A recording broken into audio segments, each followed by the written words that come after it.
Seems like every city has somebody like this, the person who questions everything that local government does. But when a tipster told us that a small-town police department drove their most troublesome critic all the way to the UP on a minor arrest warrant, Target 8's Henry Erb had to investigate.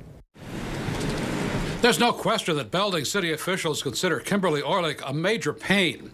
Their frustration made local headlines. Orlich makes a lot of freedom of information requests, 400 so far this year. Taking time, the city manager, Meg Mullendorf, says could be spent benefiting the entire community and not just one disgruntled individual. And at one point, we were up to about 40% of my work week being consumed by addressing these. Last month, something interesting happened. Belding police found there was a warrant for Kimberly Orlich's arrest in Mackinac County.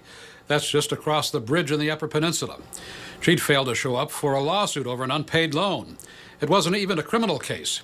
Belding police arrested Orlich, but the Mackinac County Sheriff's Department refused to come get her, told Belding it was too far. Normally that would have been the end of it. Orlich would have gone home. We checked with a number of police agencies. They say that if the agency issuing the warrant isn't willing to pick up the prisoner, they'll normally just let him loose. But not this time. Even though Belding police had no responsibility to deliver Orlich, the department went out of its way to drive her the 234 miles across the bridge to jail in St. Ignace. Mackinac County Sheriff Scott Strait said of the late-night delivery, "Frankly, we thought it was unusual too." But Belding's Police Chief Dale Nelson says it was just routine. It was a department courtesy between the two agencies because of the distance involved, and the decision was made to transport her to their facility. What happened then makes it even more interesting. First thing next morning, the Belding city manager rejected 17 of Orlich's Freedom of Information requests. Here's her email.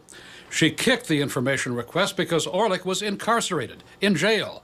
The city manager says that was routine too. Yeah, it just so happened that there were some of them that were due that day, and I just went ahead and processed. Michigan's Freedom of Information Act, known as FOIA, says people in jail or prison are not entitled to make information requests.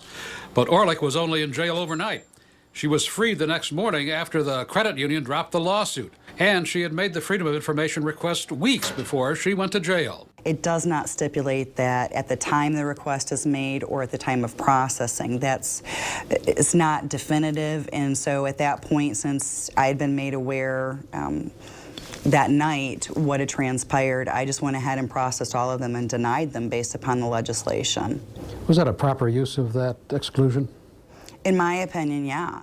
But Target 8 investigators got a different view from Cooley Law School Dean Nelson Miller. Under a circumstance like this, if you're not currently serving, when you make the request, that's probably not what this exclusion was intended to do. Some people would look at that and say, you know, you took the opportunity. Sure, they could, but I also looked at it as though I was coming in and starting my work day. It was something that I could take care of immediately. I mean, that's going to be definitely open to people's opinions. However, it was just business as usual for me. Freed from jail after an overnight stay, Kimberly Orlich had no way to get back home until the Mackinac County prosecutor and the sheriff helped get her bus fare from a church group.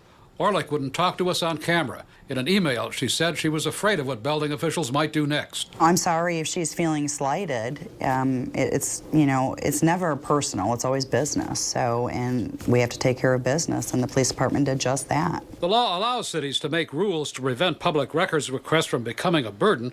The city manager says Belding has now done that and has received no more requests from Orlich. I'm Target 8 investigator Henry Erb.